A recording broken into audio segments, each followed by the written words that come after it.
Podcast Network Asia.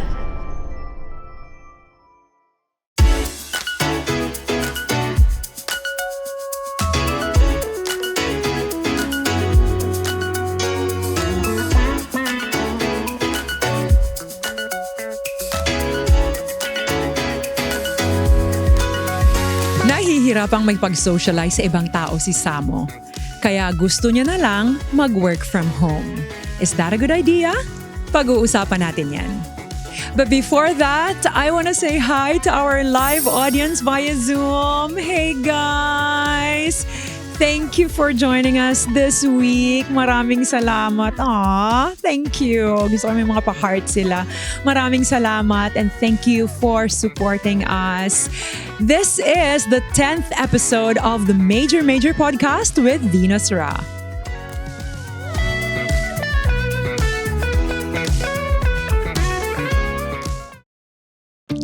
At ngayon ho, baka manibago kayo. Iba ang ating boy papel. I'd like to introduce to you Von. This is our friend. Bago ko siyang kaibigan. Ngayon ko lang siya na-meet. Von, thank you. Ang ganda ng boses ni Von. Mama interviewin ko siya kung singer ba siya. Alright, basahin natin ang letter natin for this week. Hey Ate V, good day. Itago mo na lang ako sa pangalang Samo. Parati ko pong pinapanood ang bawat episode nyo sa YouTube. Your show is a great blessing and inspiration to those facing problems or going through struggles in life. Sometimes, it's more enlightening to get advice from a person you are not personally related to. Minsan, less judgmental kasi ang taong hindi mo naman kakilala kaysa sa mga taong malapit sa'yo. Gusto ko pong humingi ng advice, Ate V. Nalilito po kasi ako. I can't decide the career I want to pursue. Kung may mga taong palipat-lipat ng jowa, ako naman palipat-lipat ng trabaho. I have this love-hate relationship with work. Isa po akong licensed nurse, pero mas gusto ko pong mag-work from home na lang. Introvert po kasi talaga ako. Marami akong gustong gawin, pero parati akong napapangunahan ng takot. Hindi kasi ako ganon ka-confident sa sarili ko. I want to change that, Ate V. I want to break out of my comfort zone, but where do I start? I'm thinking, instead of being a nurse, maging medical virtual assistant or ESL English teacher. But I still have doubts and fear. I'm not sure if I should pursue that path or not.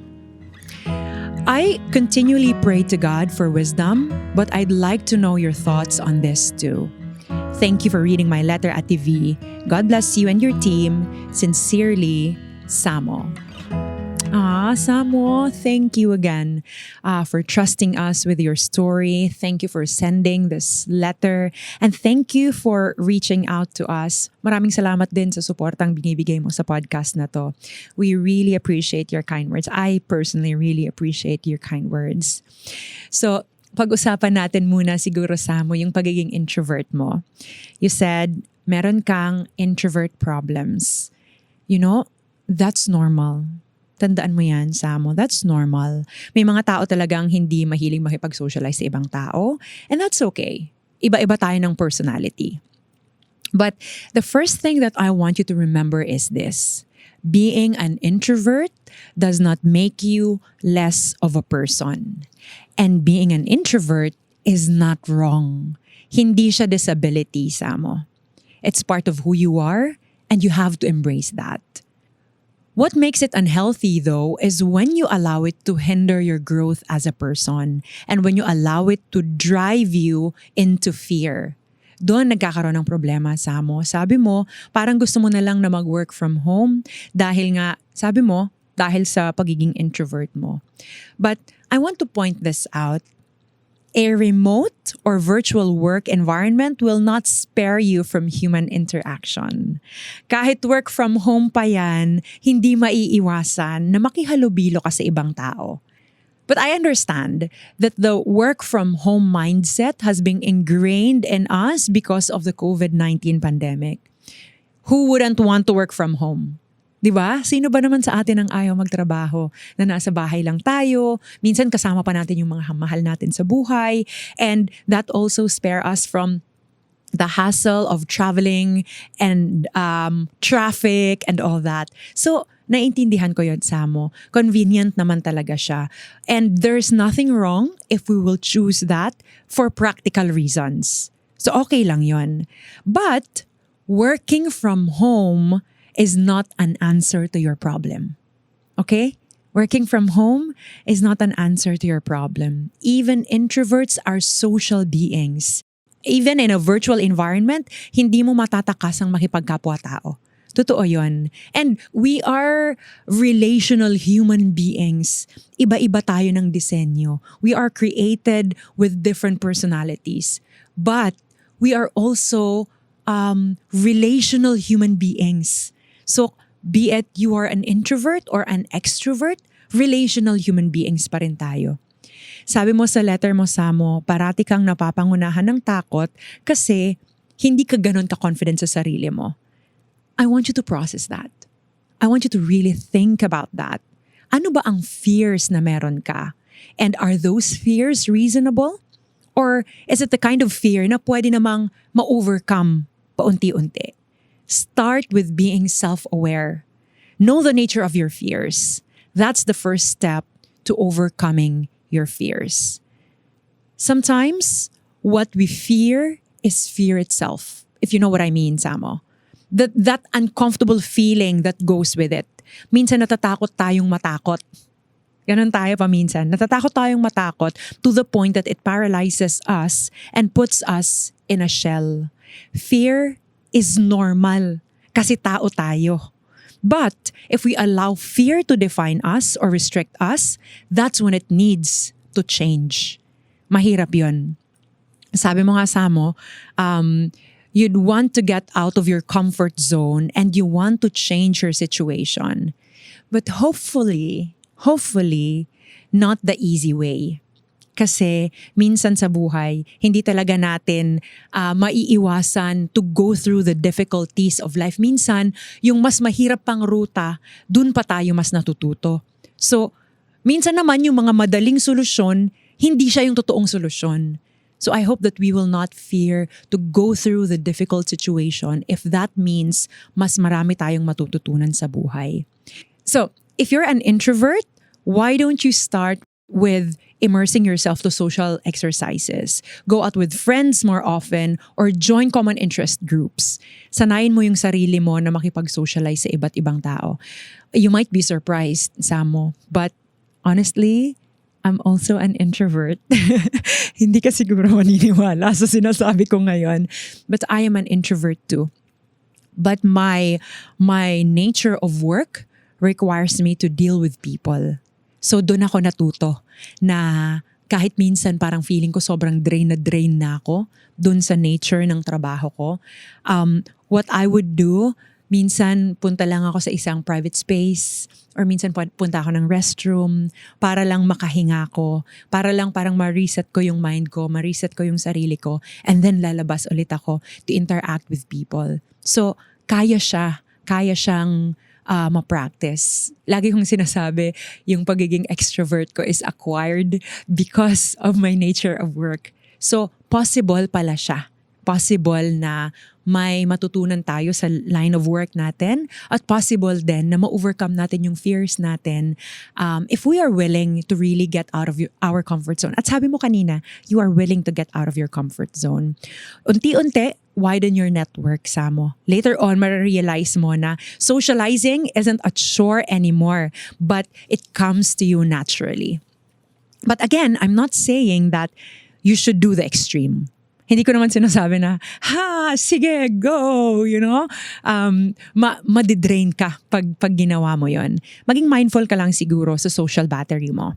And then, when you're socially drained, learn to retreat and then recharge. Sabi ko kanina, I would usually go to a private space or maybe go to the restroom just so I can breathe in and breathe out. Sometimes my friends would say, okay ka lang? Or may nasabi ba akong masama? May nasabi ba akong na-offend ka kasi bigla ka lang tumahimik? Sasabihin ko sa kanila, wala. Wala kayong ginawa. It's not you. It's just me. I'm just a little bit drained. So I just really needed that time for myself. And then afterwards, okay na ulit ako. Tungkol naman sa pinaplano mong career change, Samo, I want you to decide not solely based on your personality type. Marami kang bagay na kailangang i-weigh. Ano ba yung career goals mo? How will it affect your finances? Will the virtual job offer you good benefits and room for growth? Ito ba yung mga bagay na dapat mong i-consider? Or maybe you can also consider, am I just thinking about this because this is convenient for me? But, I hope hindi siya yung reason. So para makita mo na, okay, willing naman pala talaga ako to get out of my comfort zone and really do other things that will enhance my personality. So, Samo, again, thank you so much. I really appreciate you. And for sure, yung mga nakikinig sa ating introverts din ngayon can really agree and maybe relate to you and also hopefully learn from your story. If you're also an introvert like our letter sender Samo and like myself, na siguro hindi kayo maniniwala, here are a few takeaways for you. Number 1, embrace your strengths. Introverts often excel at introspection, deep thinking, and listening. The world needs introverts too. And I think based from my observation and experience, ang mga introverts, they are really good listeners. Sila yung mga taong nilalapitan ng mga taong nangangailangan ng makikinig. So may space tayo sa mundong to. May paglalagyan tayo. Kasi may mga taong nangangailangan ng makikinig sa kanila. At marami sila.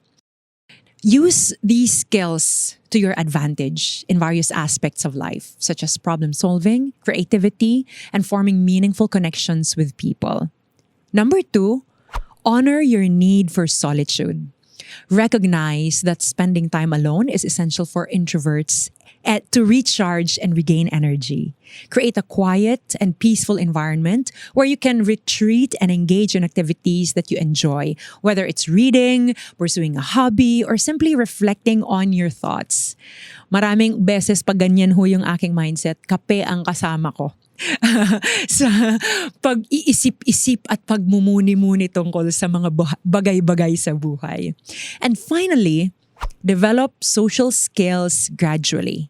Building social skills is beneficial for everyone, whether you're an introvert or not. Start by taking small steps, such as engaging in one-on-one conversations, joining clubs or groups with shared interests, or attending social events that are less overwhelming.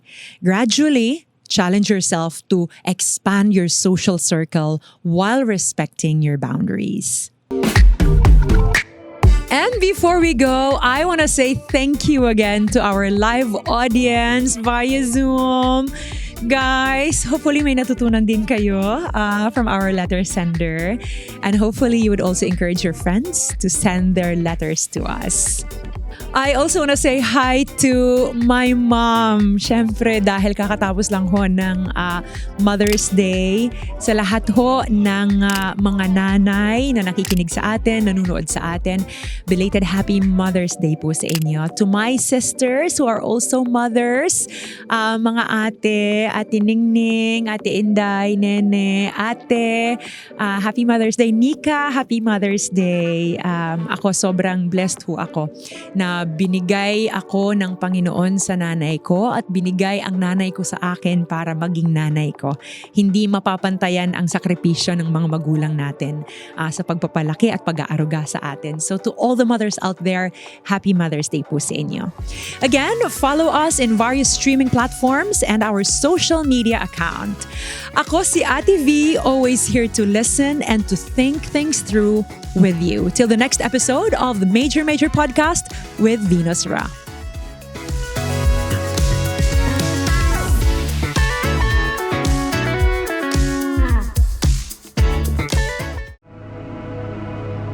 The views and opinions expressed by the podcast creators, hosts, and guests do not necessarily reflect the official policy and position of Podcast Network Asia, the hosts of the program, or other programs of the network. Any content provided by the people on the podcast are of their own opinion and are not intended to malign any religion, ethnic group, club, organization, company, individual, or anyone or anything.